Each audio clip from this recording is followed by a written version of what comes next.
Buenas, ¿cómo andan? Espero que bien. Vamos llegando al final de la cursada, no queda mucho, quedarán 2-3 semanas. Eh, Hemos hecho un largo recorrido, un fructífero recorrido. Hemos avanzado con la materia, con los contenidos. Fuimos de menor a mayor desde el concepto de Estado, de nación, de gobierno, de democracia. Pasamos a las formas de gobierno, la república, la monarquía, las diferencias entre ambos sistemas, eh, para llegar a la actualidad, para llegar al presente. Lo importante de estas materias, como es la educación cívica, la educación ciudadana, es poder pensar el presente, pensar nuestra cotidianidad, tener herramientas, elementos para poder reflexionar y poder criticar determinadas situaciones que nos tocan vivir.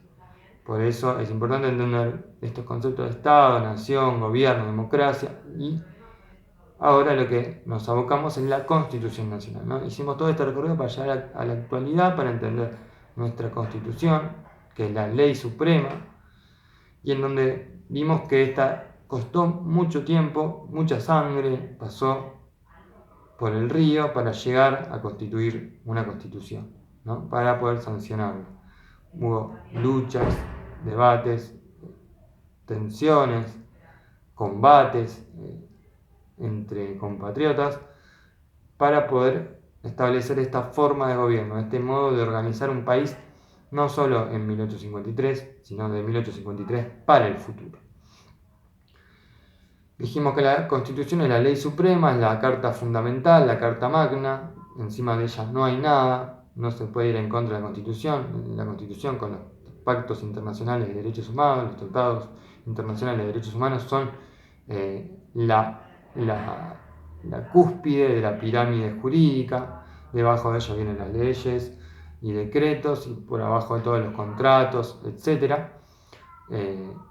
Y en la Constitución se plasma, primero que vimos cómo estaba estructurada, con un preámbulo, una primera parte, una segunda parte, y ahora nos vamos a meter en que más allá de que hubo reformas a lo largo del tiempo, adecuándola, ayornándola a los tiempos que se vivían en ese momento, vimos la del 49, la Constitución de 1949, la de 1994, es decir, que se fue adaptando a los nuevos tiempos. Esta Constitución, bueno, queremos llegar a indagar más sobre nuestra Constitución, y en su primer artículo habla de la forma representativa, republicana y federal de la nación argentina. Es decir, ahí está estableciendo que somos una república. ¿Qué implica una república? División de poderes, poder ejecutivo, legislativo, judicial. Implica la elección de nuestros representantes, una duración en esas funciones, la publicidad de los actos de gobierno, etc. El carácter representativo implica que nosotros deliberamos y decidimos y gobernamos a través de nuestros representantes. Nosotros, como pueblo, delegamos ciertas funciones en los representantes a los cuales votamos. Eso lo hacemos cada 2, cada 4 años, dependiendo qué se vote. Y con federal, bueno, cuando hablamos de una forma federal, una nación argentina federal, es todo lo que estuvimos hablando, estas disputas unitarios y federales, bueno, que finalmente decantó en un gobierno central un poco disminuido, o en realidad un gobierno central que tiene cierto poder, cierto peso, que lo vemos en la actualidad, pero a la vez las provincias tienen una real autonomía en la cual pueden elegir a sus propios gobernantes. Con estos tres pilares de cómo está conformada la nación argentina, cuál es la forma representativa, republicana y federal, es que podemos meternos en, digamos, las cuestiones que atañen a la división de poderes. Dijimos que hay un poder ejecutivo, legislativo y judicial. Y tenemos tres niveles de gobierno, ¿no? El nivel nacional, es decir, Tenemos autoridades, poderes ejecutivo, legislativo y judicial nacionales, que solo le competen estas cuestiones a el gobierno nacional o al poder ejecutivo, legislativo nacional. Eso es las relaciones exteriores con el resto de los países, cuál es el sistema monetario que va a adoptar, la organización de las Fuerzas Armadas, etc. Hay cuestiones que solamente le incumben al gobierno nacional. Hay otras cuestiones que pueden ser determinados impuestos, determinadas políticas educativas, de salud, que le corresponden a las provincias. Ese es el segundo nivel. Y el nivel más bajo de gobierno es el nivel municipal, que es lo mismo, también. Se encarga de determinadas funciones, de determinadas tareas. El municipio es quizás lo más cercano que tenemos. En este caso, en la capital no estamos estructurados como municipios, pero sí en el resto de las provincias. Teniendo estos tres niveles claros, nivel nacional, nivel provincial y nivel municipal, vamos a adentrarnos en cada poder, ¿no? En el poder, vamos a arrancar con el primer poder, el poder ejecutivo. El poder ejecutivo a nivel nacional está a cargo del presidente o la presidenta. Tiene como sus funciones ser el jefe de gobierno, ser el responsable de las instituciones del Estado, ser el comandante en jefe de las Fuerzas Armadas. A su vez, cuenta con un gabinete de ministros que lo ayudan a poder realizar sus funciones, a cumplir con sus funciones. Si nos vamos al otro nivel, que es el nivel siguiente, el provincial, la cabeza del Poder Ejecutivo es el gobernador o la gobernadora, que también se rodea de un grupo o un gabinete de ministros que lo ayudan en su tarea. Y por último tenemos en el nivel más bajo el intendente y la intendenta como el Poder Ejecutivo con sus funcionarios o ministros que también lo ayudan y lo auxilian. El Poder Ejecutivo tiene una duración a nivel nacional, que es el de 4 años, puede ser reelecto, es el presidente o presidenta, no más de 2 mandatos, es elegido directamente por el pueblo. Una vez transcurrido un mandato, un periodo de tiempo, un mandato en el cual no gobierna, puede volver a ser reelecto, es decir, puede tener dos mandatos o 2 gobiernos consecutivos, dejar pasar 4 años y volver a ser electo. Eso no está impedido por la Constitución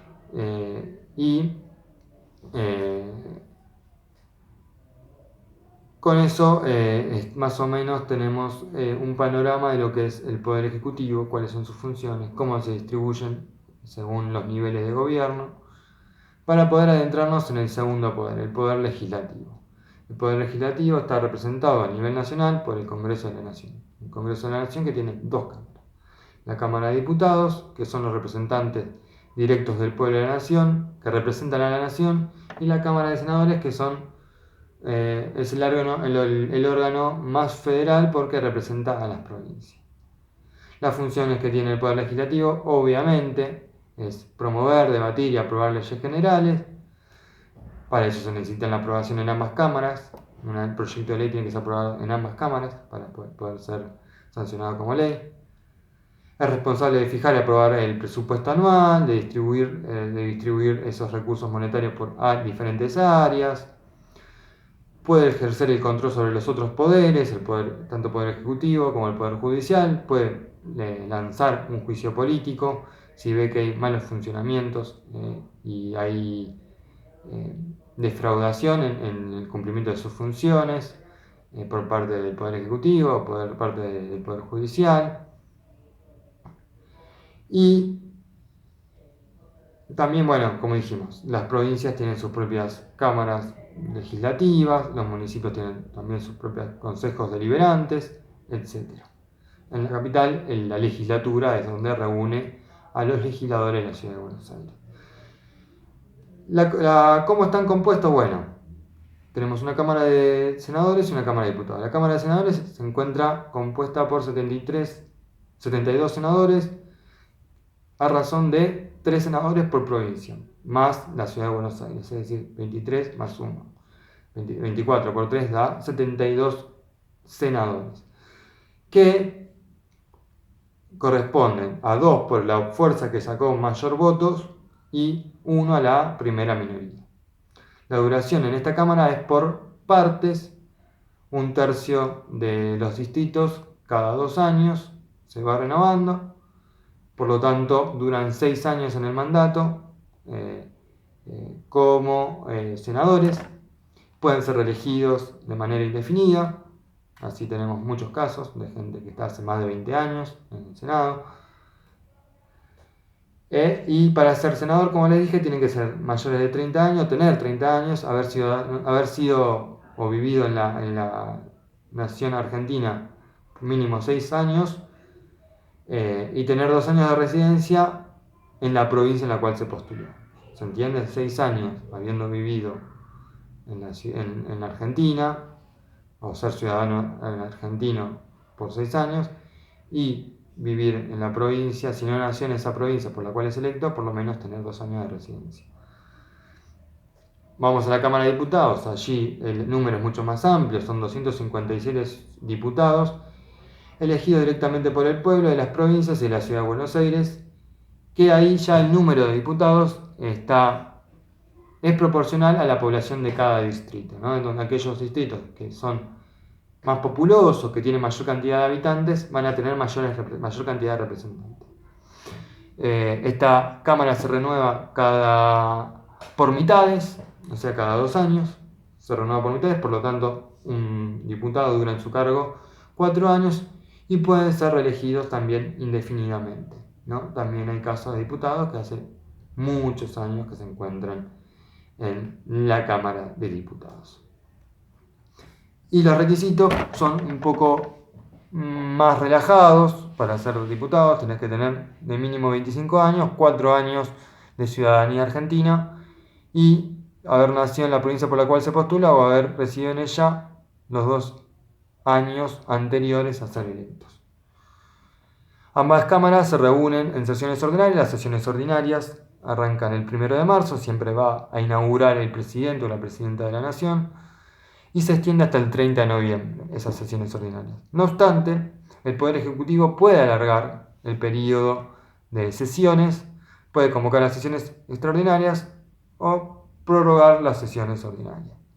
Cuando se convoca sesiones extraordinarias, es decir, por fuera del periodo de tiempo, es por determinados temas específicos y eso en general lo determina el presidente, ¿no? Con qué tema se va a tratar. Ya cuando se prorroga las sesiones ordinarias, son las cámaras las que tienen la potestad de decidir qué legislar y qué no. Y por último llegamos al Poder Judicial. Poder Judicial que tiene como función hacer que las leyes se cumplan o bien sancionar a quienes no la cumplen. A nivel nacional tenemos una Corte Suprema de Justicia, que es el máximo tribunal. Sus fallos y sus decisiones son inapelables, o sea, siempre hay diferentes instancias. Primero se va a un juzgado distrital, luego a un juzgado federal, hasta llegar, y se puede ir apelando hasta llegar a esta instancia máxima que es la Corte Suprema de Justicia. Los tribunales federales de menor rango tienen competencia federal. Los jueces ¿cómo se eligen estos jueces? Son elegidos por el presidente o la presidenta en base a una propuesta de 3 candidatos seleccionadas en concurso público por el Consejo de la Magistratura. En el Consejo de la Magistratura están compuestos de los poderes legislativo y ejecutivo, representantes de los poderes ejecutivo y legislativo, y en ese consejo es donde salen estas propuestas de 3 candidatos para ser electos jueces. Las provincias tienen una organización propia de la justicia gracias a la autonomía que les reconoce la Constitución Nacional. ¿Cuál es la duración de los jueces? Los jueces permanecen en sus cargos mientras, entre comillas, dure su buena conducta. Es decir, que pueden estar hasta jubilarse, hasta decidir ellos mismos cuándo renunciar. Y pueden ser removidos por juicio político si cometen infracciones graves, y para eso se establece un jurado de enjuiciamiento integrado por legisladores, magistrados, es decir, jueces y abogados. Entonces, lo que quiero que quede de esta clase es que se comprenda cómo la división de poderes funciona en nuestro país, cómo hay un poder ejecutivo, un poder legislativo y un poder judicial. Estos tres poderes están para compensarse, para generar un equilibrio, para que ninguno de los poderes tenga mayor poder que el otro, ¿no? Y vemos cómo a nivel nacional tenemos un poder ejecutivo a la cabeza, el presidente o la presidenta, un poder legislativo, que son las cámaras de diputados y de senadores reunidas en el Congreso Nacional, y tenemos un poder judicial en el Tribunal Supremo de Justicia o en la Corte Suprema de Justicia. En este caso son 5 miembros de la Corte Suprema de Justicia. Por otro lado, tenemos a nivel provincial lo mismo, un poder ejecutivo con un gobernador o una gobernadora y sus ministros, un poder legislativo reunidos en lo que son los consejos, en las legislaturas provinciales, y un poder judicial reunido en los tribunales federales o tribunales provinciales. Y por último, tenemos a nivel más bajo de gobierno, nosotros como ciudadanos de la Ciudad de Buenos Aires no tenemos municipio, si somos como una ciudad autónoma, somos como una jurisdicción más, como una provincia más, y tenemos un intendente, el jefe de gobierno funciona más como un gobernador que como un intendente, ¿no? Eso, gracias a la reforma de la Constitución de 1994, dejó de ser un intendente para ser considerado como un gobernador o una gobernadora más. Y tenemos a nivel municipal, en las provincias, un intendente o una intendenta como poder ejecutivo, un poder legislativo reunido en los consejos deliberantes, y donde hay los representantes o los legisladores son concejales o concejales, y tenemos un poder judicial también a nivel municipal.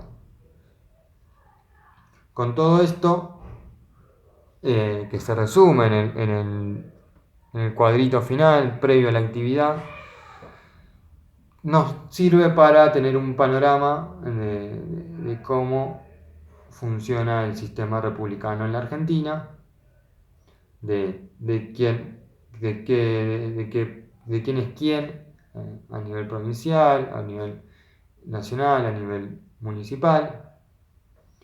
Y con esto lo que quiero hacer es llegar a que puedan realizar la actividad de la página 20. La actividad de la página 20 trata de un poco reflexionar, no son preguntas que se puedan responder directamente o sacar literalmente o textualmente del cuadernillo, ¿no? Son preguntas para pensar y para reflexionar sobre algo que fue trágico, algo que es trágico para nuestra historia, que es la recurrencia de golpes de Estado, la recurrencia de dictaduras que se han establecido a lo largo de nuestra historia. Así comienza la actividad, ¿no? Narrando que de 1880 a 1916 hubo un régimen político oligárquico o conservador. ¿Qué implica esto? Que el voto no era universal, no era secreto, que se apelaba muchas veces al fraude. Recién en 1916 se puede votar con la ley Sáenz Peña, que ya hemos comentado en otras clases, y ahí se abre un poco más el panorama, si bien las mujeres estaban restringidas y no podían votar. Entramos en un periodo de democracia de 1916 a 1930, con el radicalismo, con Irigoyen como figura principal, como presidente. Esa democracia es nuevamente cortada por un golpe de Estado y empieza a haber nuevamente de 1930 a 1932 un golpe de Estado militar claro, y en 1932 a 1943 nuevamente entra el funcionamiento del fraude que se utilizaba de 1880 a 1916, por eso se habla de un régimen oligárquico conservador, y a la década del 30 como la década infame, por la corrupción y por esta imposibilidad de votar libremente. Luego de 1943 a 1946 hay nuevamente un golpe de Estado, del cual una de sus figuras va a sobresalir con el paso del tiempo por sus políticas sociales y económicas, y va a poder ser electo presidente como es Perón en 1946. De 1946 a 1955 tenemos un gobierno elegido por el pueblo 2 veces, es reelecto en 1952. Y en 1955 se produce un golpe de Estado nuevamente que interrumpe el mandato constitucional. De 1955 a 1958 gobiernan de facto nuevamente las fuerzas militares, en alianza muchas veces de estas fuerzas militares con determinados partidos políticos o sectores políticos. En 1958 a 1966 tenemos un periodo que acá se denomina como semidemocracia. ¿Por qué? Porque el partido mayoritario, que es el peronismo, estuvo proscripto, no pudo eh, no pudo lanzarse a las elecciones, no pudo ser postulado,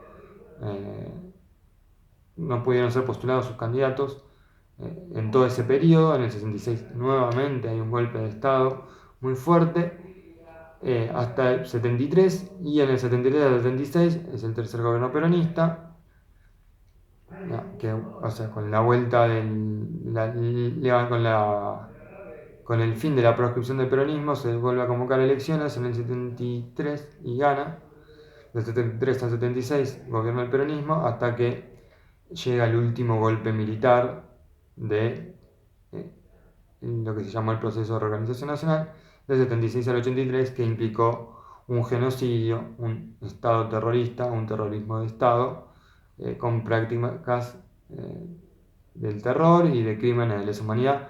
Todo este periodo lo vamos a ver y lo vamos a analizar al final de la materia, en relación y en perspectiva de los derechos humanos. Y recién desde 1983 hasta la actualidad, hasta el hoy, es que tenemos el periodo de democracia más largo. Nunca tuvimos tantos años consecutivos de democracia. Acá la actividad dice que de 1880 a 1983, en estos más de 100 años, el principio de la soberanía popular solo rigió plenamente durante aproximadamente unos 25 años. Es decir, que hubo muy pocos gobiernos democráticos durante ese siglo. Entonces, lo que llamo a reflexionar y a responder en base a lo leído y a lo explicado es qué otros principios distintos de los establecidos en la Constitución rigieron para el acceso al poder. Es decir, cómo se accede al poder en un gobierno constitucional a través de las elecciones democráticas. Entonces, ¿cuál fue? Si no llegaron por el voto de la ciudadanía, ¿cómo es que llegaron a establecerse en el poder estos gobiernos? Esa es la primera pregunta, ¿no? ¿Quiénes elegían si no lo hacían los ciudadanos? Si no había posibilidad de elegir democráticamente, ¿cómo es que se decidía quién tomaba el poder? ¿Qué poderes o qué fuerzas son los que decidían intervenir en la política y dar un golpe de Estado? ¿Cómo hacían para mantenerse en el poder, digamos, no? Ahí tenemos que ver qué políticas tanto de coerción como de consenso, es decir, qué políticas de fuerza y qué políticas de gobierno hacían que sea por la fuerza y también haya cierto consenso. ¿Y cuál fue la actitud de la ciudadanía frente al avasallamiento de sus derechos, no? Siempre que hay poder hay resistencia, ¿no? ¿Qué tipos de resistencia se fueron dando a lo largo del tiempo, ¿no?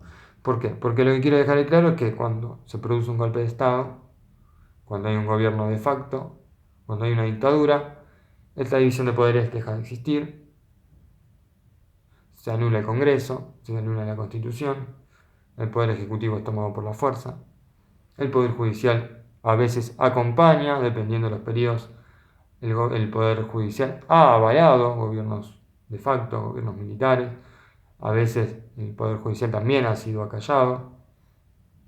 Entonces, quiero que pensemos estos tres poderes, esta división de poderes y la Constitución a lo largo de la historia argentina, y que podamos reflexionar qué es lo que se ha mantenido y qué es lo que se ha podido cumplir y qué es lo que se ha hecho contra esta Constitución. Bueno, cualquier duda, consulta, igualmente me escriban, espero que les ayude a entender la actividad. Es una actividad compleja que requiere pensar, que no es tan sencilla, y bueno, apelo a que puedan sacar lo mejor de sí y hacer una gran tarea. Les mando un saludo.